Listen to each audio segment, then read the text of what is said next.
안녕하세요. 축구 전문 기자 한준입니다. 토트넘 허스퍼가 1월 겨울 이적 시장의 문이 열리자마자 새로운 공격수 영입을 추진할 것으로 알려졌습니다. 손흥민 선수의 계약 만료가 6개월 남게 되는 시점에 추진된 프랑스 대표 공격수 랑달 콜로 무아니 영입설은 장기적으로는 다음 시즌에 손흥민 선수가 떠날 수 있는 가능성을 염두에 둔 거래로 볼 수 있는 요소가 많습니다. 최근에 영국 정론지인 일간지 더 타임즈가 손흥민 선수가 토트넘에 제안한 장기 계약에 합의하지 않으면서 그래서 1년 연장 옵션을 발동해 가치를 지키며 동행하는, 즉 다음 여름 이적 시장에 이적료를 받고 내보내기 위해서 그 옵션을 발동하는 것이다 라고 관측한 보도가 나왔었죠. 그러한 상황에 나온 공격수 영입설은 분명히 의미가 남다르다고 할 수 있는데요. 특히 이 보도는 유럽 내에서도 공신력 1티어로 꼽히는 독일 최고 이적시장 전문 기자가 보도한 이적설이기 때문에 주목할 만합니다. 토트넘의 무아니 영입설 원문과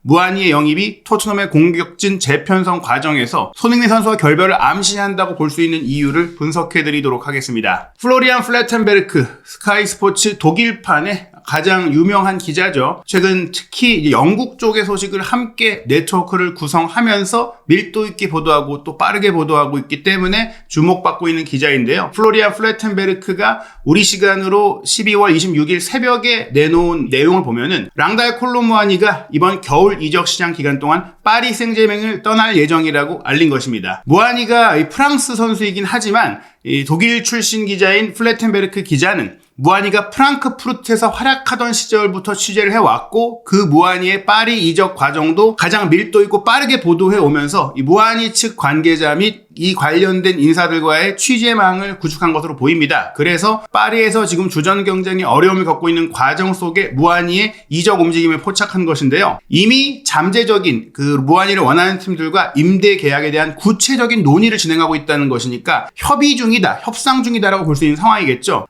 이 협상이 좀 빠르게 이루어지지 못하는, 매듭을 짓지 못하는 상황 중에 하나는 파리 생제르맹이 이 임대를 단순히 반년만 임대로 보내주는 계약이 아니라 임대 후 의무 이적, 즉 임대 기간이 끝나면은 무조건 완전 영입을 하는 조건을 포함시키고 싶어 하기 때문이라는 것인데요. 현재로서는 무아니가 프리미어리그로 이적할 가능성이 크다면서 거론되고 있는 팀들 중에 가장 유력한 행선지가 바로 프리미어리그라고 꼽은 것입니다. 그 거론된 팀들의 명단까지 플래텐베르크 기자가 소개했는데요. 먼저 최전방 9번 공격수가 명확하지 않은 다르윈 누네스의 활약에 조금 실망감을 보인 리버풀이 무아니에 대한 정보를 수집했지만 이제 더 이상 아무 일도 일어나지 않을 것, Nothing further has happened yet. 이 얘기는 리버풀이 알아봤지만 누네스랑 비교했을 때 크게 낫다라고 보기 어렵다라는 결론을 내려서 물러섰다라는 걸 볼 수 있고요. 맨체스터 유나이티드도 상황을 주시하고 있지만 우선 1월 달에 콜로무아니를 데려오는 것은 생각하지 않고 있다. 결국 호일룬과 지르크지에 대한 아쉬움이 있어서 그 대안이 될 선수를 찾아보고 있는 과정에 무아니도 알아보긴 했지만 당장 올 시즌에는 가용할 수 있는 재원이 부족해서 오히려 지금 재정적으로 긴축을 하고 있고 정리를 하고 있고 그런 상태에서 무아니를 알아만 본 것이고 내년 여름 이적 시장에 기존 공격수들 중 일부를 정리할 수 있다면 그로 생긴 재정 여력을 통해서 무아니를 데려오겠다라는 거니까 역시나 1월 달에 움직일 수 있는 프리미어리그 팀으로는 리버풀, 맨유 모두 아니라는 것이죠. 그 외에 언급된 팀이 토트넘과 라이프치히인데 이 두 팀이 무아니에게 관심을 가지고 있고 또 그 외에 더 많은 그를 원하는 팀들이 있다라고 언급이 됐지만 그 많은 팀들은 사실 무아니가 원치 않거나 내지는 파리가 원하는 조건 그리고 무아니가 원하는 연봉 조건 등을 충족하기 어렵다 보니까 굳이 언급할 만한 그 가능성이 높지 않은 팀이라고 생각했기 때문에 배제했다라고 보면 돼요. 즉 여기 구단 이름이 명시된 팀들이 그나마 현실성이 있는 팀들인데 라이프치히는 분명 무아니 선수가 독일 분데스리가에서 가장 좋은 경기력을 보이면서 파리로 이적할 수 있게 된 계기가 된 시즌이 있었기 때문에 분명 독일에 와서 다시 잘할 수 있겠구나라고 생각할 수 있는 팀이긴 한데 여기서 엮여있는 게 바로 베르너의 상황이죠. 토트넘이 라이프치히에서 베르너를 임대로 데려왔는데 그 맨시티와의 경기에서 골을 넣을 때까지만 하더라도 경기력이 괜찮아서 완전 영입 옵션을 발동하려고 고려했으나 그 이후에 경기력이 뚝 떨어지면서 임대 계약을 조기에 해지할 수도 있다는 얘기가 나오고 있어요. 즉 그게 성사가 된다면 라이프치히는 다시 베르너를 처리해야만 다른 선수를 영입할 수 있는 상황이 될 수 있고, 토트넘이 정말 라이프치히에 앞서서 무하니를 데려오고 싶어 한다면 베르너의 임대 계약을 철회하면서 돌려보내고 무하니를 본인들이 임대로 데려오는 그런 옵션의 우선권을 가질 수 있는 상황이 되겠죠. 즉 토트넘이 어느 정도의 의지를 보이느냐가 중요한데, 쿨루셉스키를 영입할 때도 사실 토트넘은 쿨루셉스키 임대 계약 안에 완전 영입 조항을 넣긴 했지만 그 완전 영입에는 조건부가 있었죠. 바로 토트넘이 챔피언스리그에 진출하는 그런 상황이 됐을 때 특정 이적료 금액으로 발동되는 조건이 있었고, 콘테 감독 체제에서 그게 이루어졌음에도 그 1년 이후에 좀 더 지켜보고 발동한 걸 보니까 그 챔피언스리그 조건에도 불구하고 추후 협의가 가능한 장치를 마련해줬던 것 같아요. 즉 토트넘은 임대 계약을 맺을 때도 굉장히 안전하게 자신들이 최대한 손해를 보지 않을 장치를 해놓고 있다. 그런 상황에서 파리 생제르맹이 원하는 무하니의 의무 이적 옵션을 삽입하는 것은 토트넘이 지금까지 협의해왔던 상황들을 보면은 받아들이기 어려울 거라는 거죠. 무하니가 왔는데 지금 떨어진 파리에서 보였던 아쉬운 폼을 그대로 보인다면 토트넘 입장에서는 반년 써보고 다시 돌려보내고 다른 선수를 영입하고자 하는 움직임을 보일 수 있다는 거예요. 그래서 의무 이적 조항, 그걸 조건부 조항으로 어떻게 바꾸느냐가 토트넘이 무하니를 데려올 수 있는지 없는지의 가장 큰 변수가 될 겁니다. 그렇다면 무하니는 어떤 선수냐? 프랑스 대표 선수로 지난 2022 카타르 월드컵 결승전에서도 맹활약을 펼쳤고 주로 조커로 뛰면서도 그래도 어린 나이에 굉장히 큰 잠재력을 보였기 때문에, 특히 파리는 킬리안 음바페가 레알 마드리드의 이적을 꾸준히 추진하고 있었기 때문에 그 후계자로 삼고 영입을 한 선수예요. 음바페와 동갑이죠. 1998년생이니까 이제는 뭐 어린 선수라고 할 수 없지만 그래도 여전히 한참 전성기를 향해 가고 있는 선수고요. 187cm의 큰 키에 최전방 9번 공격수가 가능하지만 이 선수가 큰 키와 피지컬을 활용한 타겟형 스트라이커 역할보다는 빠른 속도와 유연한 드리블링 기술을 바탕으로 측면과 전방을 오가는 선수. 즉 측면 자리에서 가운데로 치고 올라갔을 때 더 큰 활약을 보이고, 중앙에 선다고 하더라도 좌우 측면으로 커트 아웃해서 빠져나가면서 연계 능력과 다양한 방식의 기회 창출 능력이 장점인 선수입니다. 그리고 이런 선수는 딱 바로 토트넘이 현재 측면 공격 자원에서 아쉬운 부분들을 채워줄 수 있고 손흥민 선수가 해왔던 역할을 대신할 수 있는 선수라는 거죠. 현재 시장 가치가 3천만 유로까지 떨어져 있기 때문에 아마 의무 이적을 삽입한다고 하더라도 쿨루셉스키를 영입했던 정도 수준보다 낮은 이적료로 데려올 수 있는 상황이에요. 즉 그걸 삽입한다는 것은 무하니가 임대로 왔을 때 생각보다 아주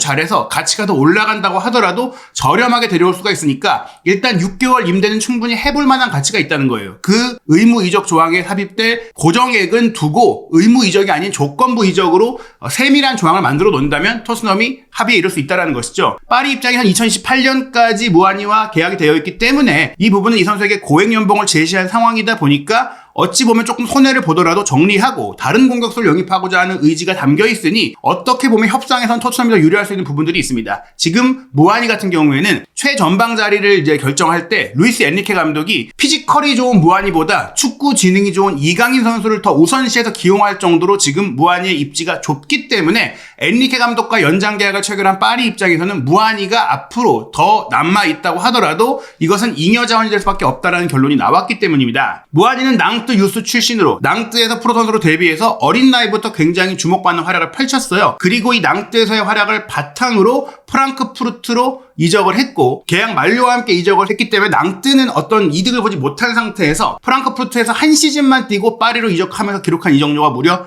9,500만 유로였습니다. 이 당시에 무하니를 원했던 프리미어리그 팀들도 많다 보니까 파리가 꽤 큰 돈을 지르고 무하니를 영입을 했거든요. 그 이유는 무하니가 어린 나이에 프랑스 리그앙 데뷔 시즌 2020-2021 시즌에 37경기를 뛰면서 9득점 8도움 17개의 공격 포인트를 몰아쳤습니다. 그리고 2021-2022 시즌에는 36경기를 뛰면서 12득점 5도움 역시 17개의 공격 포인트를 2시즌 연속으로 달성을 했죠. 그 이후 프랑크푸르트로 이적을 했고 당시 프랑크푸르트가 챔피언스리그도 참가하고 있기 때문에 대대적인 투자를 했는데 챔피언스리그 7경기에서는 2골을 넣었는데 그쳤지만 분데스리가에서는 특히 월드컵이 열리기 전 전반기에는 어마어마한 퍼포먼스, 리그 최고의 퍼포먼스를 냈다라는 평가를 받았죠. 시즌 중간에 월드컵을 치러야 했기 때문에 후반기 무하니의 컨디션에 부정적으로 작용하긴 했어도 32차례 분데스리가 경기에서 15득점 14도움, 무려 29개의 공격 포인트, 득점과 도움을 거의 엇비슷하게 할 정도로 엄청난 공격진에서 영향력을 발휘했고 DFB 포칼에서도 6경기 6득점 3도움으로 포칼 득점왕을 차지했습니다. 결정력까지 향상되면서 이제 무아니의 포텐이 완전히 터졌다. 새로운 음바페다라는 얘기를 들었었는데요. 그러한 과정 속에 파리로 이적했지만 파리에서의 첫 시즌은 굉장히 실망스러웠어요. 물론 이미 음바페가 남아있는 상황에서 인수인계라는 과정이었다고 볼 수는 있겠지만 리그왕 26경기에서 6득점 5도움은 본인이 낭대에서 뛰던 시절보다 파괴력이 떨어졌고 특히 본인에게 주어졌던 좋은 기회들을 놓치는 빅찬스 미스나 경기력 저하나 자신감 저하 이런 것들이 따라오면서 비록 파리는 자국 대회를 모두 우승했지만 무한히 본인의 경기력은 아쉬웠고 특히 챔피언스리그 10경기에서 교체 자원으로 많이 나왔다고 하지만 한 골에 그쳤던 모습은 큰 경기에 약하다라는 평가까지 받게 됐습니다. 그러한 흐름 속에서 올 시즌은 리그 10경기에서 2득점 1도움에 그치고 있는데 출전 시간은 더 줄어들었고 챔피언스리그 4경기에서는 아직 한 개의 공격 포인트도 올리지 못하고 있어요. 언급드린 대로 이강인 선수를 가짜 9번 최전방 자리에 우선시할 정도로 무한이는 지금 전방에서든 측면에서든 확실하게 조정 경기에서 밀려있는 상황입니다. 무한이 선수가 커리어상으로 최전방 역할을 가장 많이 맡아보긴 했습니다. 피지컬이 좋기 때문인데 하지만 사이드로 빠지는 움직임, 활동폭이 넓은 게 이 선수의 장점이에요. 커리어 내내 좌우 윙어와 처진 공격수도 맡았고 특히 이 선수가 오른발잡이이지만 오른쪽에서 정발 윙어로 뛰면서 크로스, 컷백 그리고 본인이 안으로 쏙 들어와서 세컨드 스트라이커 어떻게 보면 블라인드 사이드에서 들어온 스트라이커로서 역할을 하면서 많은 활약을 펼쳤거든요. 또 하나 주목할 것이 오른발잡이로서 측면을 맡아볼 수 있는데 오른쪽에 정발 윙어, 왼쪽에 반대발 윙어로 모두 뛸 수 있다는 거예요. 그래서 이 무한이 선수가 낭대에서 활약을 할 때는 터치맵을 보시면 오른쪽 사이드에서 더 많이 뛰었어요. 중앙 공격수로 뛰면서도 오른쪽으로 빠져 움직이면서 오른쪽 측면을 파괴하고 상대 수비를 본인이 흔들어 놓고 도움을 주는 플레이가 많았던 것이죠. 프랑크푸르트에 와서는 또 왼쪽으로 빠져 움직이는 움직임들이 활발하게 나왔습니다. 팀 동료들의 상황, 파트너의 상황 때문이기도 한데 중요한 건 이 선수가 전방에서 많이 움직이면서 본인이 마침표 역할만 하는 장신 공격수가 아니라 연계 능력이 좋은 공격수라는 것이죠. 그렇기 때문에 사실 프랑크푸르트에서 활약을 할 때 토트넘과 챔피언스리그 경기에서 만나기도 했었지만 해리 케인 선수가 이적할 것을 이미 굉장히 오래전부터 추진해 왔었기 때문에 토트넘은 케인이 떠날 경우에 대한 공격수를 고민해 왔었어요. 그 과정 속에서 콜로 무아니를 원했는데 이 무아니의 몸값이 너무 많이 올라가다 보니까 토트넘이 영입 전에 뛰어줄 수가 없었던 겁니다. 9,500만 유로라는 이적료를 무아니에게 쓴 것은 사실 오버페이라고 볼 수 있지만 토트넘이 그 오버페이 경쟁에서 합류할 필요가 없었던 것이죠. 당시에는 맨유도 원했었고 그 외에 첼시도 그리고 파리도 여러 팀들이 무아니를 원했기 때문인데요. 바이에른 뮌헨도 그 대상에 있었죠. 그러한 과정 속에 케인이 바이에른 뮌헨으로 갔고 무아니는 파리로 가게 됐었는데 기록을 보시면 무아니 선수와 케인 선수의 기록을 이 과거 이적설 당시에 비교했을 때 공을 이제 본인이 운반하고 전진하는 능력은 무아니가 케인보다 뛰어납니다.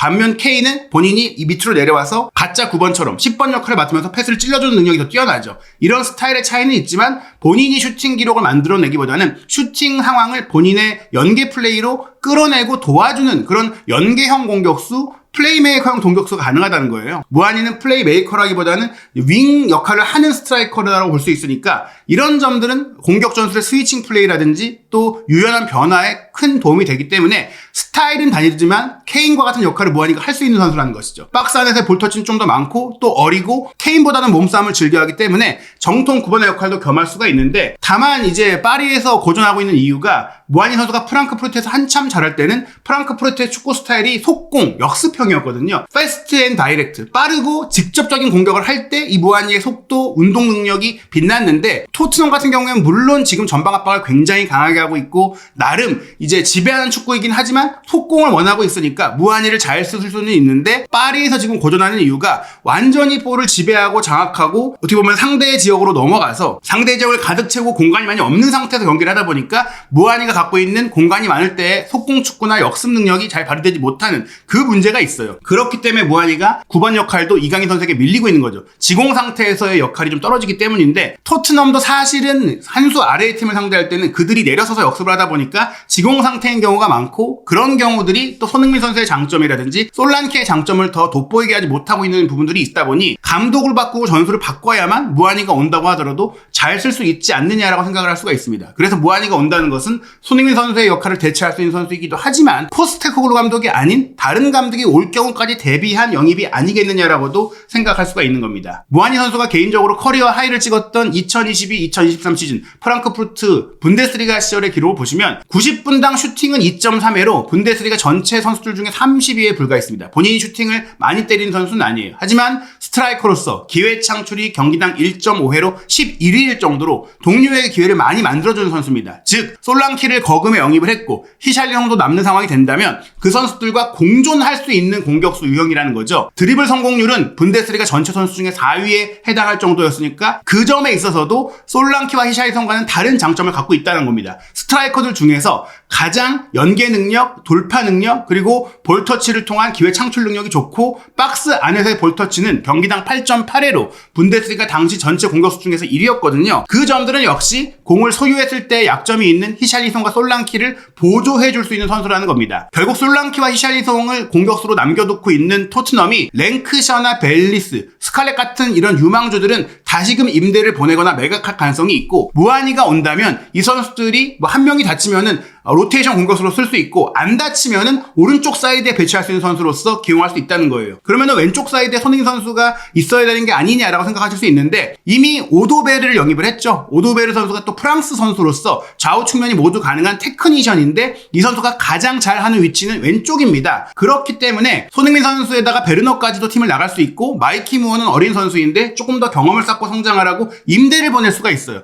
그럴 경우 왼쪽에 히샬리송, 오도베르, 양민혁 선수를 또 둘 수가 있고 존슨도 왼쪽으로 갈 수가 있는 상황이고 전방에 솔랑키, 히샬리송, 무하니가 있는데 왼쪽에 오도베르, 전방에 솔랑키, 오른쪽에 무하니를 놓는 것이 주전 공격 라인업이 될 수 있습니다. 현재 오른쪽은 존슨, 쿨루셉스키, 양민혁, 무하니가 있는데 쿨루셉스키가 사실 중앙에서 더 잘 뛰고 있고 쿨루셉스키를 오른쪽에 뛰게 하는 것은 존슨의 컨디션과 체력이 최근에 떨어졌기 때문에 다시 그리로 보낸 거였거든요. 그런 상황이 아니다. 또 무하니가 있다고 생각을 한다면 쿨루셉스키를 공격 미드필드로 두고 무하니를 오른쪽으로 두고 유망주인 양민혁 선수에게 기회를 주고 상황에 따라서 존슨에게 이제 로테이션 자원으로서의 역할을 배분한다면 충분히 더블 스쿼드, 트리플 스쿼드가 가능한 상황이 되는 겁니다. 그래서 손흥민 선수의 자리가 조금 애매해지는 것이죠. 무하니가 정말 온다? 그러면 히샬리송, 오도베르, 양민혁, 손흥민 이런 많은 선수들, 존슨까지 고려한다면 과잉 상태가 돼요. 물론 토트넘은 히샬리송을 정리하고 싶어 하지만 히샬리송 본인이 그 어떤 제안도 결국에는 받아들이지 않고 프리미어리그에서 토트넘에서 도전하고 싶다라는 의지를 보이고 있고 실제로 히샬리송이 부상이 없는 상태에서는 풀핏으로 경기할 때는 그렇게 나쁘지 않았거든요. 게다가 투자한 이적료가 많기 때문에 토트넘도 큰 손해를 보면서 팔고 싶어 하지 않기 때문에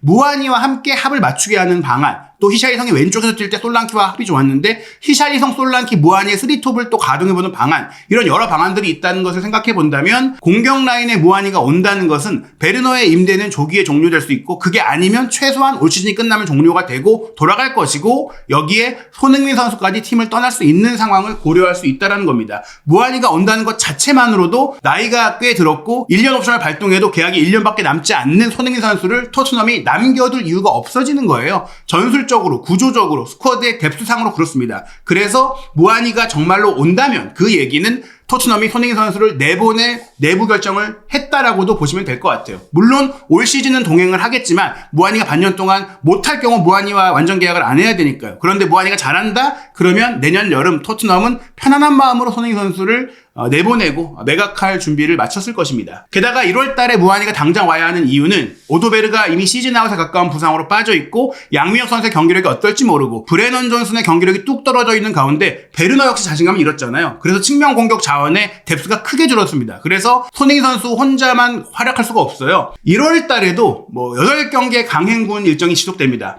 리버풀과의 카라바오컵 4강 1차전도 있고 또 2월 달 가면은 FA컵 3라운드에 토트넘이 상대할 팀이 오브리그 타머스다 보니까 4라운드 진출도 거의 예정되어 있다고 보시면 돼요. 그래서 FA컵 4라운드 경기가 2월 첫째 주말에 열리고 또 그 주중 경기로 리버풀과의 카라바오컵 준결승 2차전 경기도 있고 만약에 토트넘이 1월 달에 있을 엘프스보리, 호펜하임과의 유로파리그 리그 페이지 마지막 2경기의 결과에 따라서 8위 안에 성적을 기록하지 못할 경우 플레이오프를 거쳐서 16강에 도전해야 되거든요. 2월 달에 유로파리그 플레이오프 2경기가 추가된다면 2월 달도 가뜩이나 짧은 일정에 8경기를 치러야 돼요. 12월 9경기, 1월 8경기, 2월 8경기라면 정말 많은 선수가 필요할 수밖에 없는, 또 시즌이 후반기로 넘어가면서 선수들이 지치고 또 많은 부상을 힘들 수 있고 겨울이다 보니까 선수들의 몸 상태가 안 좋을 수가 있거든요. 그런 상황이라면 더더욱 뎁스 강화가 필요한데 그 과정에서 전방과 측면을 모두 볼 수 있는 공격수 영입을 추진하고 있고 거기서 가장 지금 프로필이 좋은 선수가 무하니이고 장기적 관점에서도 반년 임대로 찍먹하는 게 아니라 손흥민 선수가 나갈 가능성까지 염두에 둔다면 무하니가 현재 가장 유력한 선수라고 볼 수 있겠습니다. 그리고 그 무한이가 정말로 와서 후반기에 좋은 활약을 한다면 더더욱 손흥민 선수가 토트넘을 떠날 가능성은 매우 높아진다고 할 수 있는데요. 과연 토트넘이 정말 무한이를 영입하게 될지, 그리고 12월 남은 경기 일정에서 토트넘은 어떤 결과를 받아들이게 될지, 12월 27일 금요일 0시 토트넘이 박싱데이에 노팅엄과 프리미어리그 18라운드 원정 경기 치르는데요. 이 경기의 결과, 그 이후 벌어질 이적설 상황, 한준TV 구독, 좋아요, 알림 설정으로 확인하시기 바랍니다.